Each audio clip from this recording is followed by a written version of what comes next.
नमस्कार दोस्तों, मैं आप सभी का अपने चैनल पर स्वागत करता हूं। दोस्तों 7 अक्टूबर 2023 को जब फिलिस्तीन के गाजा पट्टी वाले इलाके में चल रहे आतंकवादी संगठन हमास ने इजराइल पर हजारों रॉकेटों से एक साथ हमला करना शुरू किया, तो जवाब में इजराइल ने भी हमास पर हमला शुरू कर दिया, जिससे रूस और यूक्रेन के युद्ध के बाद ये दूसरा युद्ध भी दुनिया में शुरू हो गया। और इजराइल और हमास के बीच चल रही इस लड़ाई को लगभग 7 महीने हो चुके हैं और इन 7 महीनों में दोनों ही धड़ों ने एक दूसरे के ऊपर ना जाने कितने बमों और रॉकेटों के जरिए हमला किया है, जिसमें कितने हजार निर्दोष लोगों की जान गई और कितने ही लोगों को अपने घरों से बेघर होना पड़ा, जिनमें से आज के समय कुछ के पास खाने को खाना और रहने को घर तक नहीं है। दोस्तों इस जंग में इजराइल की ओर से अभी तक परमाणु हथियार को छोड़कर लगभग सभी हथियारों का इस्तेमाल किया जा चुका है और इस जंग को लेकर पूरा विश्व भी 2 हिस्सों में बंट चुका है। एक हिस्सा इजराइल की इस कार्रवाई को पूरी तरह से सही मानता है और दूसरा हिस्सा इसे पूरी तरह से गलत मानता है। दोस्तों आप लोगों को क्या लगता है कि इजराइल और हमास के बीच चल रहे युद्ध में कौन सही है और कौन गलत? अपना जवाब कमेंट बॉक्स में जरूर टाइप कीजिएगा। दोस्तों इस युद्ध में इजराइल अपने सभी दुश्मनों को चुन चुन कर मार रहा है, फिर चाहे वो दुनिया के किसी भी देश में क्यों ना हो, और इजराइल की यही नीति एशिया रीजन में उसके दुश्मनों की संख्या को और भी ज़्यादा बढ़ा रहा है।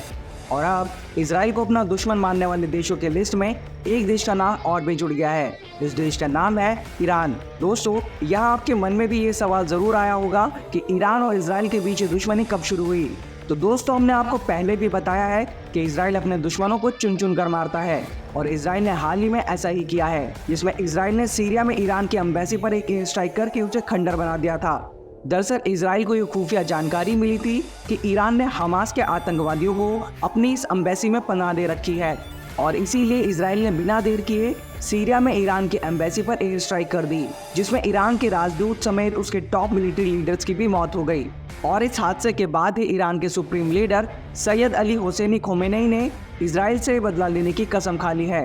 कि वो सीरिया में अपने एम्बेसी पर हुए हमले का बदला इजराइल से जरूर लेंगे। और वहीं इजराइल ने भी इस पर अपनी प्रतिक्रिया देते हुए कहा है कि अगर ईरान उन पर हमला करता है तो वो जवाबी कार्रवाई ईरान की धरती पर ही करेंगे। यानी इजराइल यहाँ ये कह रहा है कि अगर ईरान ने इजराइल की धरती पर कुछ भी किया तो इजराइल ईरान को उसके घर में घुसकर मारेगा। और दोस्तों अगर ऐसा होता है तो इजराइल, फिलिस्तीन और ईरान के बीच युद्ध छिड़ जाएगा और जिसके चलते तीसरा विश्व युद्ध भी शुरू हो सकता है। और ऐसी ही आशंका जियोपॉलिटिक्स के विशेषज्ञों द्वारा जताई जा रही है। लेकिन दोस्तों हाल ही में आपको ऐसे कुछ आर्टिकल देखने को ज़रूर मिले होंगे जिसमें ये कहा जा रहा है कि ईरान ने इजराइल पर हमला किया तो इजराइल ईरान पर एक ऐसे हथियार से वार करेगा कि ईरान पूरी तरह से पाषाण काल में चला जाएगा। दरअसल दोस्तों अगर ईरान ने इजराइल पर हमला किया तो इजराइल ने बोल दिया है कि वो ईरान पर ऐसे हथियार से हमला करेगा कि ईरान कई 100 साल पीछे चला जाएगा। अब दोस्तों अगर आप ये सोच रहे हैं कि ऐसा कैसे हो सकता है कि ईरान कई 100 साल पीछे चला जाए, तो हम आपको बता दें इजराइल यहाँ जिस हथियार से हमला करने की बात कर रहा है वो कोई परमाणु हथियार नहीं है। इस हथियार का नाम है EMP बॉम्ब। EMP बॉम्ब यानी इलेक्ट्रोमैग्नेटिक इम्पल्स बॉम्ब। दोस्तों ये बम एक तरह का नॉन लीथल और नॉन न्यूक्लियर वेपन होता है जो किसी भी इंसान को नुकसान नहीं पहुंचाता, बल्कि जिस जगह गिराया जाता है उस जगह के आसपास मौजूद सभी इलेक्ट्रॉनिक चीज़ों को पूरी तरह से बर्बाद कर देता है।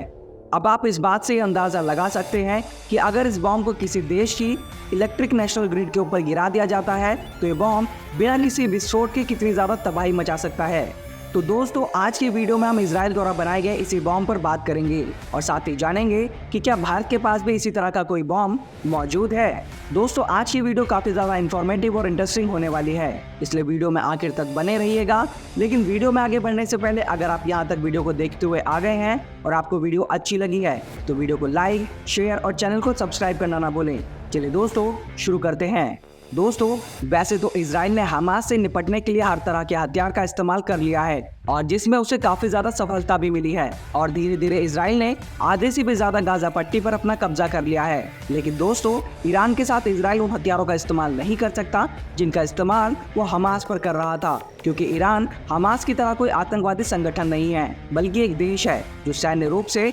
संपन्न है और इजराइल के द्वारा दागे गए गोला बारूद का जवाब काफ़ी अच्छे से दे सकता है। इसलिए दोस्तों ये कयास लगाए जा रहे हैं कि जब इजराइल ईरान पर हमला करेगा तो हो सकता है कि वो अपने EMP हथियारों का इस्तेमाल करे। जी हाँ दोस्तों ये बात सिर्फ हम नहीं कह रहे हैं बल्कि ऐसे आर्टिकल आपको पूरे इंटरनेट पर आसानी से मिल जाएंगे। तो आइए दोस्तों अब जानते हैं कि आखिर ये EMP बम काम कैसे करता है। दोस्तों इस ईएमपी बम को इलेक्ट्रोमैग्नेटिक पल्स बम या ई बम के नाम से भी जाना जाता है। ये एक ऐसा हथियार है जो इलेक्ट्रॉनिकली मैग्नेट वेव्स की मदद से ही ऐसी तरंग को बनाता है जो कि बहुत ही ज़्यादा हाई पावर की इलेक्ट्रोमैग्नेटिक वेव होती है, जिसकी मदद से ये अपने आसपास के लोगों को नुकसान पहुंचाए बिना ही उस पूरे देश को बर्बाद कर सकता है। आप इस बम की ताकत को ऐसे भी समझ सकते हैं कि अगर इस तरह के बम को किसी देश में ऐसी जगह गिराया जाए जहां इसके आसपास उस देश के इलेक्ट्रिकल ग्रिड, इलेक्ट्रॉनिक सिस्टम और कम्युनिकेशन सिस्टम हो, तो ये अपने द्वारा बनाई गई वेव से उन सभी में शॉर्ट सर्किट करके एक झटके में खराब कर सकता है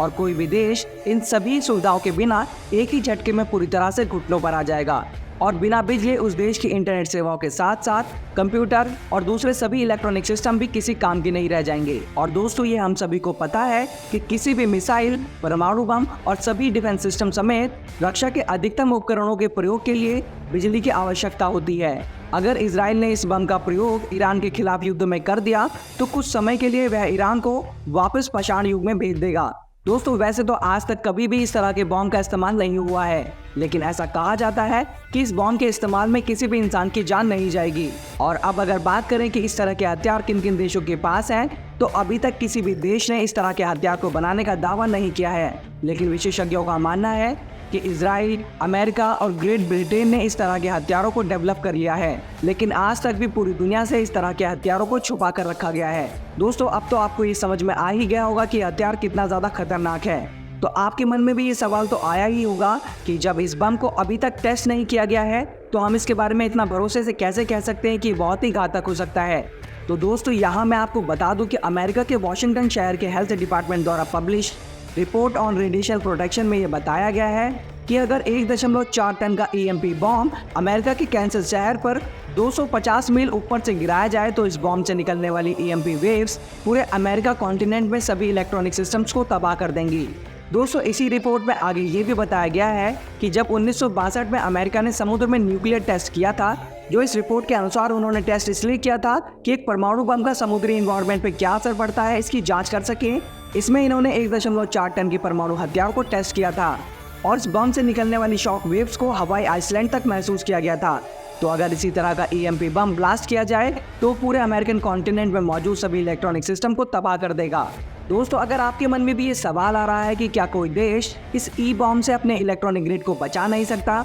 तो इसका सीधा सा जवाब है कि नहीं, क्योंकि इस हथियार के हमले से अपने सिस्टम्स को तभी बचाया जा सकता है जब आप अपने ग्रिड और पूरे सिस्टम को किसी मेटल से कवर कर सके, जो कि प्रैक्टिकली पॉसिबल नहीं है। अब अगर बात करें उस सवाल की कि क्या भारत ने भी ईएमपी वेपन को बना लिया है, तो दोस्तों इसका जवाब किसी के पास नहीं है, क्योंकि भारत सरकार ने आज तक भी इस तरह के किसी भी हथियार को बनाने को लेकर पुष्टि नहीं की है। लेकिन कुछ विशेषज्ञों का मानना है कि भारत ने ईएमपी बॉम्ब बहुत पहले ही बना लिया है, लेकिन आज तक इसकी जानकारी को सार्वजनिक नहीं किया गया। 2013 में टाइम्स ऑफ इंडिया द्वारा प्रकाशित किए गए एक आर्टिकल में इस बात को मेंशन जरूर किया गया था कि भारत ऐसी टेक्नोलॉजी पर काम कर रहा है, लेकिन उसके बाद से आज तक इस टॉपिक पर बहुत ही कम जानकारी मौजूद है। लेकिन अभी हाल ही में एक डिफेंस न्यूज़ वेबसाइट के द्वारा ऐसा कहा गया है कि भारत ईएमपी टेक्नोलॉजी का इस्तेमाल स्वार्म ड्रोन के हमले को रोकने में करने वाला है। तो दोस्तों इससे ये बात तो पूरी तरह साफ हो जाती है कि भारत के पास भी ऐसी घातक और ईएमपी टेक्नोलॉजी मौजूद है। कुछ विशेषज्ञों का मानना तो ये भी है कि भारत ने काली 5000 नाम का एक ईएमपी वेपन भी बना लिया है। और दोस्तों इन विशेषज्ञों की बात इस वजह से और भी पुख्ता हो जाती है क्योंकि जब 2018 में संसद में काली 5000 पर एक सवाल पूछा गया कि क्या भारत इस तरह के हथियार को बना रहा है या बना चुका है, तो उस समय के रक्षा मंत्री स्वर्गीय श्री मनोहर पर्रिकर जी ने लोकसभा में एक लिखित उत्तर में कहा था कि वांछित जानकारी संवेदनशील प्रकृति की है और इसका खुलासा राष्ट्रीय हित में नहीं किया जा सकता। अब दोस्तों इस बात से ये बात तो साबित हो जाती है कि भारत अपनी राष्ट्रीय सुरक्षा के लिए कुछ भी कर सकता है। और रहा सवाल कि भारत के पास ईएमपी बॉम्ब है या नहीं, तो इसका जवाब आप हमें कमेंट बॉक्स में दे सकते हैं। लेकिन एक बात तो मैं ज़रूर कहूँगा कि अगर चीन और पाकिस्तान भारत पर अपनी गंदी नज़र डालने की कोशिश करेगा तो भारत अपनी सुरक्षा के लिए क्या करेगा ये कोई भी नहीं बता सकता। तो दोस्तों आज की वीडियो में बस इतना ही। अगर आपको ये वीडियो अच्छी लगी हो तो वीडियो को लाइक, शेयर और चैनल को सब्सक्राइब जरूर करिएगा। साथ ही अगर आप काली लेजर वेपन के टेस्ट से जुड़े ऑपरेशन व्हाइट वॉश के बारे में जानना चाहते हैं तो स्क्रीन पर दिख रही वीडियो पर क्लिक करके देख सकते हैं। जल्दी मिलते हैं अगली वीडियो में, तब तक के लिए जय हिंद, जय भारत।